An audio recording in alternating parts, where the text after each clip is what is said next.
posterior. O sea, yo puedo trabajar todo el tema de la relación entre, por poner un ejemplo, entre desnutrición infantil y aprendizaje escolar. Yo cierro el tema, pero luego algo que es evidente del tema que he desarrollado es que es importante buenas políticas nutricionales.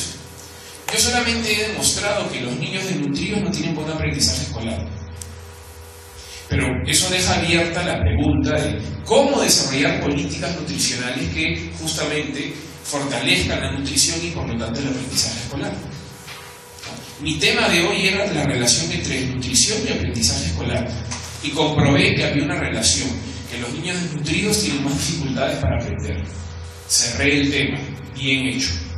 Pero eso no implica que no se pueda abrir otros temas a partir de ese tema cerrado. Por ejemplo, bueno, si ya sabemos que la desnutrición debe ser combatida, la pregunta es ahora ¿cómo combatimos la desnutrición infantil? Y es un tema más de políticas sociales, pero eso nos abre a otro curso, a otro tema, a otra clase, en fin. Entonces esas son las tres grandes partes y miren que la introducción viene de antes, ¿no? Porque yo introduzco un tema, pero eso está anclado a temas anteriores y a su vez al cerrar el tema yo puedo dejar abierto nuevas preguntas que hay que responder. Yo ya comprobé con mi clase que hay una relación entre desnutrición crónica infantil y aprendizaje escolar. La pregunta que ahora se abre es ¿cómo combatir la desnutrición crónica? Y eso es tema de otra clase o de otro curso en todo caso. ¿Sí? La circularidad refuerza. Pues fíjense que al inicio yo adelanto lo que voy a hacer, luego lo hago y finalmente sintetizo. Eso es un proceso natural de refuerzo. Pero ¿cómo es que hago para unir las partes? O sea, en una exposición de 1 hora yo desarrollo muchas ideas. ¿Cómo hago para que esas ideas no estén desarticuladas? Procuro que sean secuenciales. Ese es el fondo de la coherencia interna, ¿no? Matemáticamente lo podemos ver con los números que están ahí. Por ejemplo, estas son sucesiones matemáticas. Recordarán que en términos de matemática la diferencia entre una sucesión y una serie es que la serie está unida por signo de sumas, ¿no? Y una sucesión simplemente son los elementos. Esta primera sucesión tiene una razón, ¿no? Yo podría adivinar el elemento que falta acá, ¿no? ¿Cuál sería? 14. Hay una razón que une los elementos. Ahora, ¿qué hubiera pasado si yo borraba el 8? ¿Hubiera podido tener la certeza de que el número que seguía era 14? No. Eso es lo que pasa cuando damos un tema y hay contenidos o conocimientos previos que no han sido bien explicados, que se pierde la coherencia. Los temas no se anclan entre sí. La siguiente sucesión es muy popular, es la famosa sucesión de Fibonacci, matemático del siglo XII, que sistematizó mucho el conocimiento de los árabes y lo llevó a Europa. Y resolvió un problema de las termas pitagóricas al cual no voy a entrar en este momento. Miren que cada elemento a partir del tercero tiene una relación con los demás. Cada número proviene de la suma de los dos anteriores. Por eso yo podría adivinar el que viene, que sería 34. ¿Qué pasa si yo elimino un elemento? Pierde sentido el todo. Esto es muy algorítmico, pero en nuestras clases los conocimientos son más heurísticos. Son leyes, principios, contenidos sociales que no son tan mecánicos. Vamos a hacer un ejercicio. El de la investigación lo hemos discutido bastante. Vamos a hacer este de acá que es más bonito. A ver, estas son las partes de un plan de negocios. Ojo, dependiendo del autor, dependiendo del libro de texto, del enfoque, esas partes pueden cambiar de nombre o pueden fragmentarse en sus partes, ¿no? Hay quienes al plan de operaciones, por ejemplo, lo llaman plan de producción, ¿no? Donde están compras, transporte, almacenamiento, toda la parte logística y los procesos productivos, ¿no? Pero eso es cuestión de cómo se presenta, ¿no? Hay quienes a la elaboración del proyecto lo llaman análisis de rentabilidad. Eso cambia. Pero la esencia de fondo es esta, ¿no? Que estas son las partes del plan de negocios. ¿Ustedes le enseñarían en ese orden a sus estudiantes cómo hacer un plan de negocios? No. De las 5 partes, ¿cuál sería la primera? Idea. Sí. La primera parte es la idea. Después de tener una idea de negocio, ¿qué hago? Estudio el mercado. Perfecto. Después de estudiar el mercado, operaciones. Después de operaciones, recursos humanos. La idea de negocio, el estudio de mercado, el plan de operaciones, el plan de recursos humanos y la evaluación. ¿Por qué debería partir en ese orden? Porque eso le da secuencialidad a los contenidos de aprendizaje. Recuerden esta idea constructivista. Yo ato conocimientos nuevos sobre conocimientos previos. Y bueno, y lo último, yo les comenté el día de ayer que nosotros, mucho de lo que les he compartido en las estrategias, no es que las hemos inventado nosotros. Hemos aprendido de otros, o sea, hemos ido a sus conferencias, sus charlas, talleres, sobre todo en otros países, en Inglaterra, en Holanda. En Holanda están muy avanzados en lo que es ABP, en Inglaterra hay un montón de métodos de enseñanza. Y lo que hemos podido aplicar lo hemos, digamos, no diría yo solo mejorado, sino que adaptado, sobre todo a nuestro grupo, a nuestra realidad. Hay dos páginas web que tienen mucha información gratuita sobre estrategias de enseñanza, innovaciones educativas para los campos del mundo de la realidad económica y empresarial. Por ejemplo, si son ustedes profesores de finanzas, de matemática, de economía, el EDINEP, de negocios, de administración, de gestión, ¿sí? El EDINEP tiene todos los años una conferencia, cada 2 años, se desarrolla en algún país de Europa, donde nuestros colegas de carreras vinculadas al mundo de la administración comparten sus estrategias de enseñanza y están publicados sus papers, sus investigaciones sobre sus métodos, sus análisis empíricos, y uno los puede revisar gratuitamente, están ahí en la página web. Ustedes tienen ahí publicado el nombre, pueden googlear y va a aparecer en la página web. Este es un foro internacional de colegas vinculados al mundo de la administración, de los negocios y de la economía. Y para los que son del área más cuantitativa, cursos de estadística, economía, econometría, matemáticas aplicadas a los negocios, ¿no?, a la realidad económica, el Developing Economics Education, es otro foro internacional que se desarrolla en Inglaterra, ¿no?, que es la cuna de la economía, cada 2 años también. Yo fui hace un par de años a uno de estos foros, a una de estas conferencias.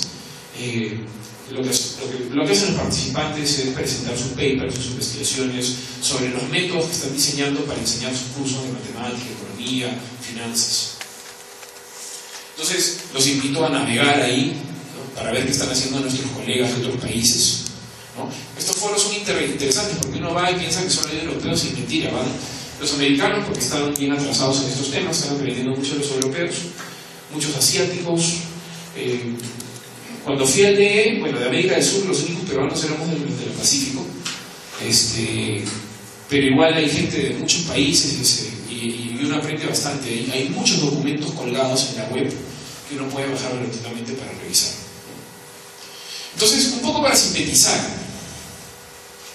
¿qué es lo que quería compartir con ustedes, ¿no? Porque este ha sido un curso no de una estrategia, como les digo, a veces me han pedido que haga cursos sobre el método del caso, cómo hacer casos, cómo aplicarlos, cómo evaluarlos, cómo diseñarlos, ¿no?, me toman 2 días, o cursos solo sobre clase magistral, con videos, con simulación, con taller, ¿no? Este más bien era un curso genérico, donde yo he presentado el marco general y diversas estrategias, no una sola. Obviamente con no la profundidad de un programa completo para cada estrategia, pero sí he procurado darles tópicos importantes, clave de diversas estrategias interesantes, ¿no?, para formar por competencias. Ojo, el método expositivo forma por competencias, ¿sabes? Porque una clase secuencial, circular, bien organizada, desarrolla habilidades analíticas. Porque está comprobado que el estudiante aprende a analizar, se desarrolla su sentido crítico cuando el profesor tiene sentido crítico. El estudiante se hace analítico cuando el profesor es analítico. El estudiante se hace secuencial cuando el profesor es secuencial. Por eso la clase magistral también forma por competencias. Obviamente, si el profesor lee el PowerPoint, empieza a leer de espaldas del estudiante, eso no desarrolla nada. No, más bien que el estudiante se vaya a su casa y lea un buen libro, eso va a ser más útil para su formación que para su tiempo ahí. Entonces, en síntesis, lo que discutíamos ayer, ahora creo que ha quedado claro que el diseño curricular, o sea, cuando uno piensa en mejorar las estrategias de sus profesores, tiene que pensar en currículum, no en tu curso tiene que mejorarlo, no, hay que mejorar el currículo, el plan de formación. Ese plan de formación no son un montón de cursos, hay que pensar en las prácticas profesionales, en las tutorías, en cómo nivelar a los estudiantes que ingresan a la carrera y no tienen las capacidades necesarias. Este plan de formación es la reingeniería permanente. ¿Se acuerdan de esto que hablamos en la mañana? Tener un comité consultivo, cada cierto tiempo estar evaluando el plan de formación, el sílabo, el currículo es importante. Responde a la naturaleza fractal. Esto de la fractalidad creo que ya está claro, ¿no? Yo puedo enseñar a investigar en mi curso, con un trabajo de investigación, en un curso de investigación o a lo largo de la carrera. Obviamente lo mejor es a lo largo de la carrera, porque ahí sí doy profundidad de aprendizaje. Requiere investigación. Si no investigamos, de una u otra manera no vamos a poder mejorar. O sea, investigar sobre la base de lo que estamos haciendo, o sea, evaluar nuestras estrategias, ver qué impacto han generado, si los alumnos están aprendiendo, si aprenden más que antes al cambiar de método de enseñanza. Debe consolidar y aprovechar los conocimientos previos y debe procurar aportar a cursos o a la profesión. Recuerden que armar asignaturas por competencias es muy difícil. ¿Se acuerdan los ejemplos de la mañana? Requiere muchos recursos, ¿no? Y sobre todo se puede hacer más o menos bien al final de la carrera, ¿no? Hay algunos teóricos que te dicen recién en la práctica profesional. Yo creo que no. En la práctica profesional, de hecho, pero en los cursos final de carrera hay formas bien por competencias. Los cursos previos te dan capacidades que agregadas generan la competencia. El eje de la formación por competencias no es el sílabo, sino el currículo. Y esto implica un método del cangrejo, ¿no? O sea, construir el perfil del egresado, tener un perfil del docente y empezar a organizar el plan de formación hasta el inicio, hasta la entrada de los alumnos a la facultad. Para ello es importante, y para mantener estándares, que haya integración vertical o coordinación vertical e integración o coordinación horizontal.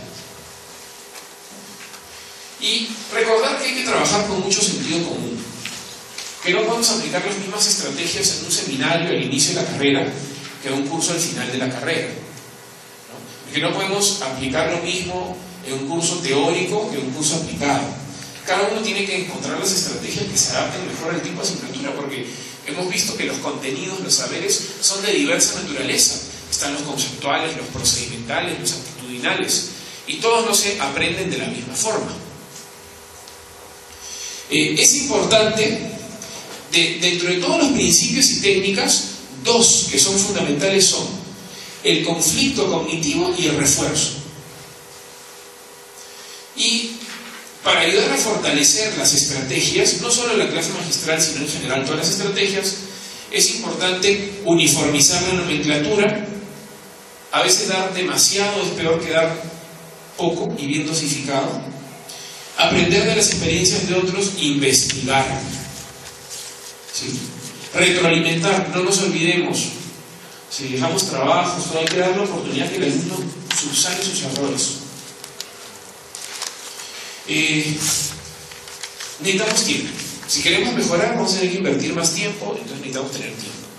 Y eso ya es un tema institucional, ¿no? Acá yo no les vengo a decir cómo conseguirlo, ¿no? Ya ustedes pueden hacer su pago armado, etcétera, ¿no? Lo que deseen, su marcha, ¿no? Pero cada quien tendrá que negociar con la institución, en todo caso, finalmente con el ministerio, ¿no? Porque el Ministerio de Educación de nuestro país es un desastre, lamentablemente.